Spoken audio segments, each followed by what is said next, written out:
அனைவருக்கும் வணக்கம். ரிசர்வ ராசிக்காரர்கள் உலகின் எந்த மூலையில் இருந்தாலும் ஜூலை மாதத்தில் இவை நடந்தே தீரும் என்று சொல்லக்கூடிய வகையில் எந்தெந்த நிகழ்வுகள் ரிசர்வ ராசிக்காரர்களுக்கு அமைந்துள்ளன என்று கிரகநிலைகளின் அமைப்பை ஆராய்ந்து பார்க்கும் போது பல கிரகநிலைகள் சாதகமாகவும் அதே சமயம் சாதகமற்ற அமைப்பில் சில கிரகநிலைகள் வலம் வருகின்றன. எனவே இந்த தருணத்தில் ஒவ்வொரு கிரகத்தின் தன்மைக்கு ஏற்றவாறு எந்தெந்த பணிகளை செய்யலாம், எந்தெந்த பணிகளை செய்யக்கூடாது, எவை உங்கள் வாழ்வில் நடந்தே தீரும் என்று சொல்லக்கூடிய வகையில் அமைந்துள்ள நிகழ்வுகள் எவை என்பதை சற்று விரிவாக பார்க்கலாம். அதிலும் குறிப்பாக இந்த தருணத்தில் ரிசர்வராசிக்காரர்களுக்கு ஜூலை மாதத்தில் ஏற்படக்கூடிய கிரக பயிற்சியாக பார்க்கப்படுவது ராசியின் அதிபதியான சுக்கிரன் 7ஆம் தேதி முதல் தைரியஸ்தானத்திற்குள் நுழைகிறார். இது சாதகமற்ற அமைப்பாக பார்க்கப்படுகிறது. 11ஆம் தேதி முதல் விரயத்தில் சஞ்சரிக்கக்கூடிய செவ்வாய் ஜென்மராசிக்குள் நுழைகிறாருங்க. ஜூலை 11 ஜென்மராசிக்குள்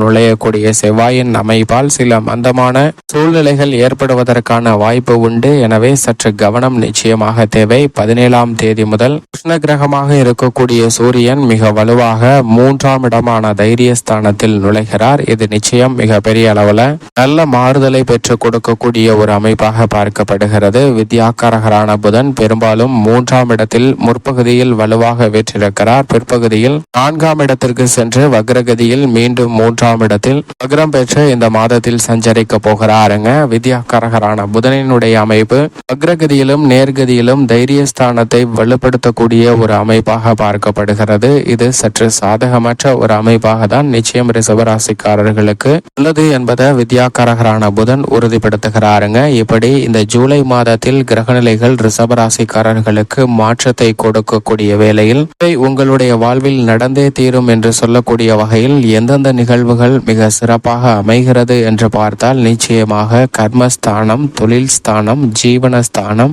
என்று சொல்லக்கூடிய 10ஆம் இடத்தில் வலுவாக ஆட்சி பலம் பெற்று சஞ்சரித்து வந்த சனி பகவான் இந்த ஜூலை மாதம் முழுவதுமே அங்கு வக்ரம் பெற்று சஞ்சரிக்கிறாருங்க.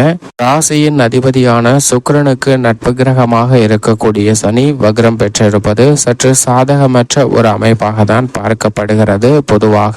ஆனால் அவர் சஞ்சரிக்கக்கூடிய இடம் கர்மஸ்தானம், நடுநிலையான பலனை கொடுக்கக்கூடிய ஒரு அமைப்பு பெற்ற இடம். இங்கு வக்ரம் பெற்றிருப்பதால் பெரிய அளவிற்கு பாதிப்போ சிரமமோ நிச்சயமாக ஏற்படாது என்பதை தெளிவாக உறுதிப்படுத்துகிறாருங்க. எனவே கர்ம மற்றும் கர்மாதிபதியாக இருக்கக்கூடிய சனி பகவான் வக்ரம் பெறக்கூடிய இந்த வேளையில் சின்ன சின்ன தடைகளும் சில நிகழ்வுகள்ல தாமதமான ஒரு மந்தமான சூழ்நிலையும் ஏற்படலாம். ஆனால் உங்களது முன்னேற்ற பாரதியை மிக வலுவாக வீரியத்துடன் செயல்படுவதற்கான வாய்ப்பும் சூழலும் மிகவும் வலுவாக கிடைக்கிறது. இந்த தருணத்துல பெற்றோரின் உடல் நலத்தில் சற்று கூடுதல் கவனம் நிச்சயமாக தேவை. கொடுக்கல் வாங்கல் உள்ளிட்ட சில பிரச்சனைகள் சுமூகமாக தீர்வு காணப்படுவதற்கான சூழல் நிச்சயமாக உண்டு. வரவை விட செலவு அதிகரிப்பதற்கான சூழல் அனைத்து விதமான பணிகளிலும் உண்டு. எனவே இந்த தருணத்துல சற்று விழிப்புணர்வு மிக முக்கியமாக தேவை.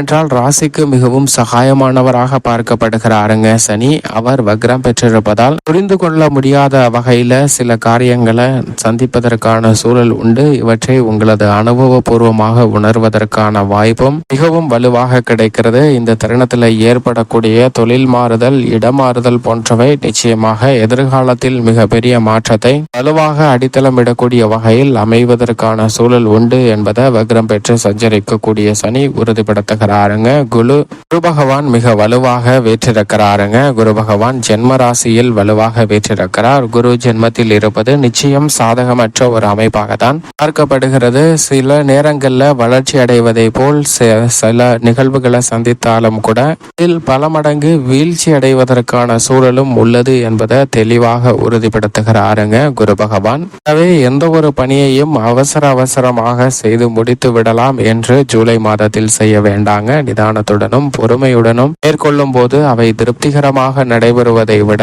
அதில் வளர்ச்சி மிக அசூர வேகம் பெறுவதற்கான சூழல் நிச்சயமாக உண்டு. குடும்பத்தில் புதிய பொருட்களை வாங்கி மகிழ்வதற்கான யோகம் வலுவாக கிடைக்கிறது. திருமண பேச்சுக்கள் உள்ளிட்ட சுபகாரியங்கள்ல ஜென்மத்தில் குரு இருந்தாலும் தடையை சந்திப்பதற்கான சூழல் நிச்சயமாக இல்லை என்பதை தெளிவாக உறுதிப்படுத்துகிறாருங்க. அதிலும் குறிப்பாக குடும்பத்தில் மூத்தவர்கள் மற்றும் தொழிலில் அனுபவசாலிகளுடைய ஆலோசனையை சற்று காது கொடுத்து கேட்பதால் சில சிரமங்களை தவிர்ப்பதற்கான வாய்ப்பு நிச்சயம் ரிஷபராசிக்காரர்களுக்கு இந்த தருணத்தில் மிகவும் அபரிவிதமாக கிடைக்கும் என்பதை குரு உறுதிப்படுத்துகிறார். இதைவிட மிக வலுவான அமைப்பாக பார்க்கக்கூடிய கிரக அமைப்பாக உள்ளது ராகு. லாபத்தில் வீற்றிருக்கிறாருங்க. திடீர் அதிர்ஷ்ட யோக வாய்ப்புகளை அள்ளி கொடுக்கக்கூடிய ராகு மிக வலுவாக லாபத்தில் வலம் வந்து கொண்டிருக்கக்கூடிய இந்த வேளையில் சில சிரமங்களும் அலைச்சலும் இருந்தாலும் கூட லாபத்தை நிறைவாக பெறுவதற்கான சூழல் உண்டு. திடீர் அதிர்ஷ்ட யோக வாய்ப்புகள் உலகின் எந்த மூலையில் இருந்தாலும் ராகுவின் அமைப்பால் ரிஷபராசிக்காரர்களுக்கு கிடைப்பதற்கான சூழல் நிச்சயமாக உண்டு.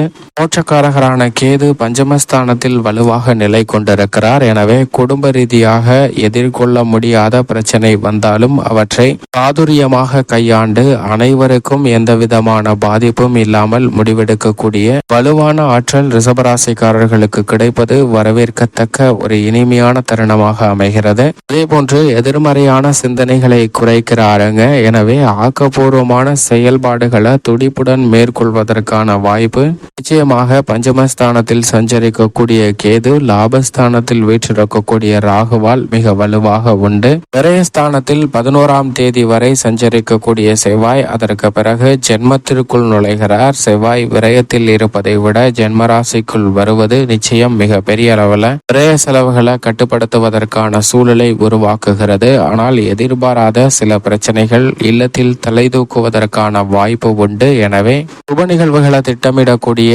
ரிஷபராசிக்காரர்கள் அவற்றில் பொறுமையை கடைபிடிக்க வேண்டியது மிகவும் முக்கியமான ஒன்றாக பார்க்கப்படுகிறது. அது மட்டுமல்லாது இந்த நேரத்தில் வீடு வாங்கக்கூடிய முயற்சி அல்லது இடம் வாகனம் வாங்கக்கூடிய முயற்சி போன்றவை உங்களுக்கு சாதகமாக வெற்றி கிடைப்பதற்கான வாய்ப்பு உண்டு.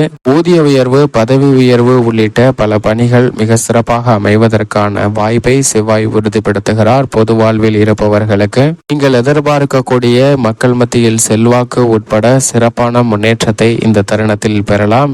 நினைத்ததை விட பல மடங்கு நல்ல வளர்ச்சி கிடைப்பதற்கான சூழல் நிச்சயமாக உண்டு. செவ்வாயின் அமைப்பு காரணமாக ராசியின் அதிபதி 7ஆம் தேதி வரை 2ஆம் இடமாகிய தனஸ்தானத்திலும் அதற்கு பிறகு தைரியஸ்தானத்திலும் சஞ்சரிக்கிறாருங்க. எனவே புதிய வாய்ப்புகள் கிடைப்பதில் சில சிக்கல்கள் ஏற்படலாம். ஏற்கனவே இருக்கக்கூடிய வாய்ப்புகளை சரியாக பயன்படுத்தி கொண்டால் அதிலிருந்து நல்ல வாய்ப்புகளை புதிதாக உருவாக்கி கொள்ள முடியும். சுக்கிரனின் அமைப்பு காரணமாக வெற்றி கிடைத்தாலும் சற்று கூடுதல் அலைச்சல் உண்டு என்பதை தெளிவாக உறுதிப்படுத்துகிறார். வித்யாகாரகரான புதன் 3இல் பெரும்பாலும் சஞ்சரிக்கிறாருங்க. முற்பகுதியில் நேர்கதியிலும் பிற்பகுதியில் வக்ரம் பெற்றும் சஞ்சரிக்க போகிறார். எனவே சற்று மாணவர்கள் கல்வியில் கூடுதல் கவனத்துடன் இருப்பது நல்ல மாற்றத்தை உருவாக்கி கொடுக்கும். சுக்கிரன் மற்றும் வித்யாகாரகரான புதனின் அமைப்பு கூடுதல் கவனத்துடனும் விழிப்புணர்வுடனும் செயல்பட வேண்டும் என்பதை தெளிவாக உறுதிப்படுத்துகிறது. ஆனால் அதே வேளையில் புதிய முயற்சிகள் மிக பெரிய அளவில் வெற்றி கிட்டும். சூரியனின் அமைப்பை பொறுத்தவரைக்கும் முற்பகுதியில் 2இலும் பிற்பகுதியில் 3ஆம் இடமான